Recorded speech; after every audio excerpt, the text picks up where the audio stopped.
आज हम पढ़ेंगे सर्कल के बारे में। तो क्या है circle? A circle is a collection of points which are equidistance from a fix point. Understand? मतलब सर्कल क्या है? बहुत सारे पॉइंट का कलेक्शन है। जैसे हमारे बहुत सारे पॉइंट्स है इस पे, इन सभी पॉइंट्स का एक कलेक्शन है। यानी कितने पॉइंट्स हो जाएंगे? Infinite points.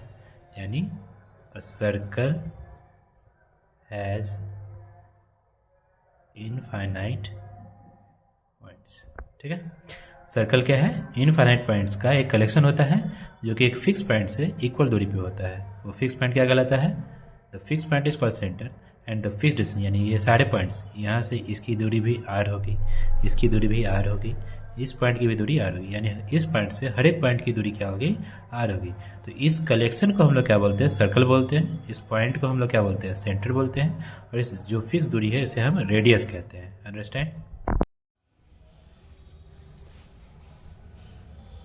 देखिए, सर्कल है। सर्कल को जो लाइन दो पॉइंट पे कट करता है इसे हम क्या बोलते हैं? सेकेंड। क्या बोलते हैं? सेकेंड। अब सर्कल को जो बस एक पॉइंट पे टच करके गुजरता है इसे हम क्या बोलते हैं? टेंजेंट। और इस पॉइंट को हम लोग बोलते हैं पॉइंट ऑफ कांटेक्ट।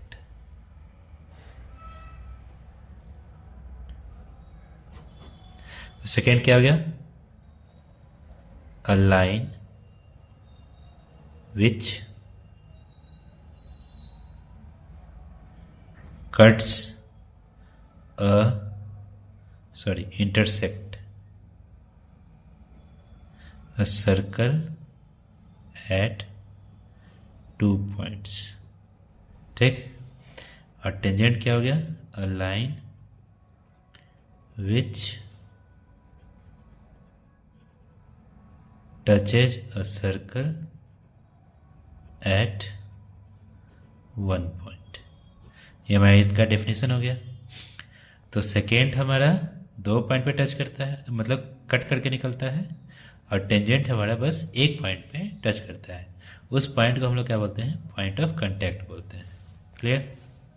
अब देखिए, टेंजेंट जो है, टेंजेंट इज ए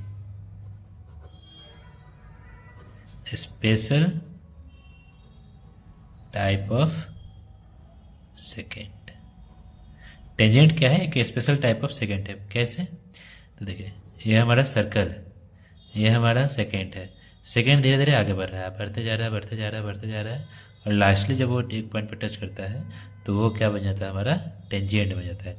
इसलिए इसे हम क्या कहते हैं कि टेंजेंट जो है वो सेकेंड का एक स्पेशल टाइप होता है।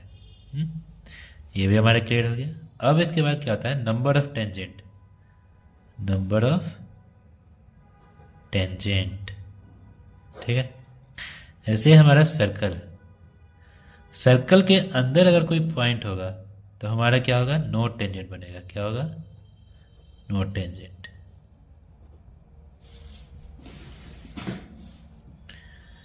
If point lies inside a circle, मतलब एक सर्किल के अंदर में अगर कोई पॉइंट है तो उससे हम कभी भी एक टेंजेंट नहीं ड्रॉ कर सकते। जब भी बनेगा तो वो क्या बन जाएगा? सेकेंड बन जाएगा। क्लियर? चलिए, सेकेंड। अगर सर्कल पे कोई पॉइंट है तो एक सर्कल के पे कोई पॉइंट होगा तो कितना टेंजेंट बनेगा? 1 टेंजेंट बनेगा। कितना बनेगा? 1 टेंजेंट। ठीक। और तीसरा क्या कहता है कि सर्कल के बाहर अगर कोई पॉइंट है तो whenever a point lies outside a circle then there will be 2 tangent. Understand? जब भी कोई पॉइंट क्या होगा? सर्कल के बाहर होगा तो हमें कितनी टेंजेंट देखने को मिलेगी? 2 टेंजेंट देखने को मिलेगी। अंडरस्टैंड? अब हम पढ़ेंगे results on tangent. Theorem first. The tangent at any point of a circle is perpendicular to the radius through the point of contact। इसका मतलब क्या समझे आप? कि जैसे एक सर्कल है, यहाँ पे हमने क्या किया? एक टेंजेंट बनाया।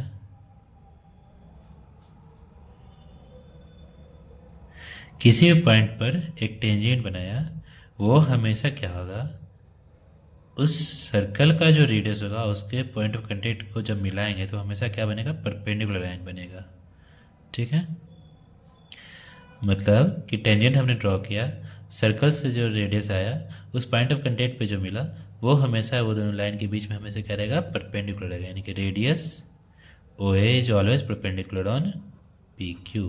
कहाँ पे, एट पॉइंट ऑफ कांटेक्ट। कोई दिक्कत? यानी कि जो टेंजेंट है वो सेंटर के रेडियस से जो भी गुजरेगा, मतलब रेडियस जब ड्रॉ करेंगे सेंटर से उस पॉइंट ऑफ कांटेक्ट पे, तो हमेशा क्या बनाएगा, परपेंडिकुलर लाइन ड्रॉ करेगा। तो first theorem complete. Second theorem क्या बोलता है, इसी का उल्टा है, the line drawn through the end of a radius and perpendicular to it is a tangent to the circle. यानी कि अगर हमने एक सर्कल ड्रॉ किया, इसका हमने रेडियस ड्रॉ किया, तो रेडियस का जो एंड है इस पे जब हम कोई परपेंडिकुलर लाइन ड्रॉ करते हैं तो वो जो होता है हमेशा क्या होता है, एक टेंजेंट का बनता है। यानी कि रेडियस ये हमारा है, रेडियस के एंड पॉइंट, सॉरी रेडियस ये हमारा सेंटर है, ये हमारा रेडियस है, और ये मतलब जब इसके एंड पॉइंट से परपेंडिकुलर लाइन ड्रॉ करते हैं, परपेंडिकुलर लाइन ड्रॉ करने आता है ना, यहाँ प्रकार लेना है या 90 डिग्री बनाना है। जब ये 90 डिग्री बन जाता है तो जब ये स्ट्रेट लाइन ड्रॉ करते हैं तो इस पर क्या बनता है, टेंजेंट बनता है। सेकेंड थर्म क्या बोला, a line drawn through the end of a radius and perpendicular to it. मतलब जो लाइन जो है इस रेडियस के एंड पे ड्रॉ करते हैं और वो लाइन कैसा होना चाहिए, परपेंडिकुलर होना चाहिए, तो वो क्या बन जाएगा, हमारा टेंजेंट बन जाएगा। तो सेम उसी का कन्वर्स हो गया, कोई दिक्कत नहीं इसमें।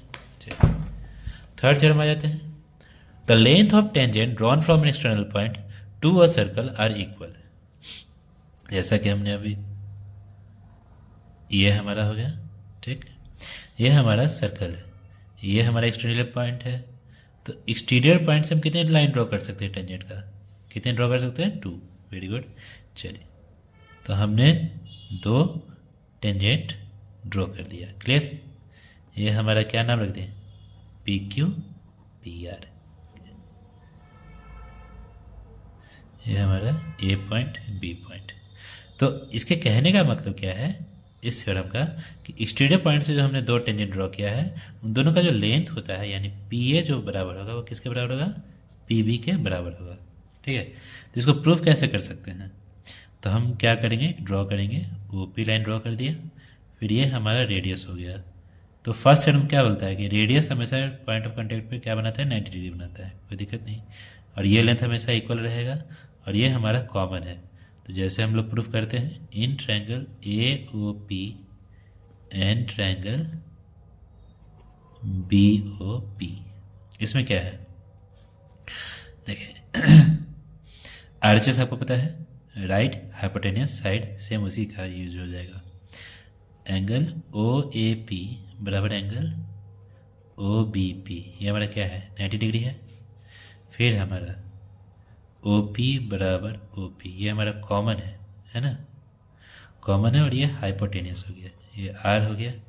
अब हमारा ओ ए जो है वो क्या है, ओ बी के भी बराबर है, क्या है, ये रेडियस है, क्या है, रेडियस। तो ये हमारा साइड हो गया। तो by R H S criteria है ना, triangle A O P congruent to triangle B O P, जब ये ट्रायंगल कन्ग्रुएंट हो गया तो हमारा सीपीसीटी क्या बोलता है, A P is equal to B P by C P C T. Proof हो गया कि नहीं हो गया, कैसे, क्योंकि ये हमारा क्या है, चूँकि ये हमारा क्या हो गया, ए पी बराबर बी पी हो गया, सी पी सी टी का corresponding part of congruent triangle. चलिए इसमें कोई दिक्कत नहीं है। यानी कि इसके कहने का क्या मतलब है कि एक्सटीरियर पॉइंट से अगर हम कोई क्या करते हैं, टेंजेंट ड्रॉ करते हैं, तो कितने टेंजेंट होंगे, 2 टेंजेंट होंगे। इन दोनों ही टेंजेंट का जो लेंथ होगा वो क्या होगा, हमेशा बराबर होगा, यानी ये बराबर ये। ठीक है, कोई दिक्कत नहीं इसमें। थ्योरम 3 भी कंप्लीट। अब थ्योरम 4 आ जाते हैं, सेम उसी में है, बस और कुछ नहीं है, इसको आप समझ जाइएगा। क्या बोलता है कि 2 टेंजेंट ड्रॉ करते हैं एक एक्सटीरियर पॉइंट से, तो क्या होता है, they subtends equal angle at centre. इसका मतलब क्या हो गया, इसको आप लोग प्रूफ करके देखिएगा, ट्राई कीजिएगा, इजी है, सेम सिंपलिसिटी।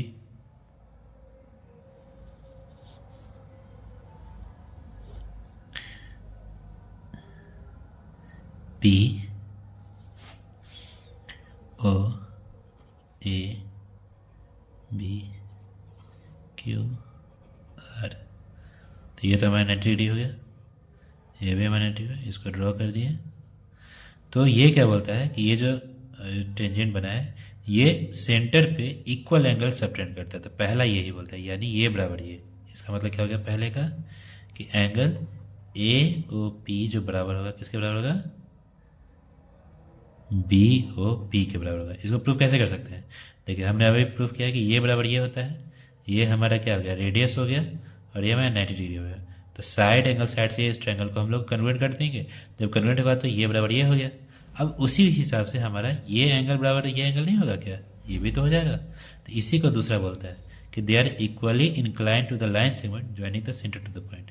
मतलब उस लाइन सेगमेंट पर इक्वली इंक्लाइंड है, यानी इधर से भी सेम एंगल पे बनेगा और इधर से भी सेम एंगल पे बनेगा। तो इसी को हम लोग बोलते हैं सेकेंड में कि एंगल ए पी ओ जो बराबर होता है वो क्या होता है, ओ पी बी के बराबर होता है ना। तो यही हमारा मेनली दो थ्योरम था। तो इसी को हमको क्या करना है, कंप्लीट करना है। ये दो थ्योरम समझ में आया। अब इससे रिलेटेड क्वेश्चन हम लोग अगली क्लास में ट्राई करेंगे। अभी इतना कंसेप्ट इसको प्रूफ करने का कोशिश करें, अच्छे से प्रूफ कीजिए, ठीक। चलिए सी ऑफ।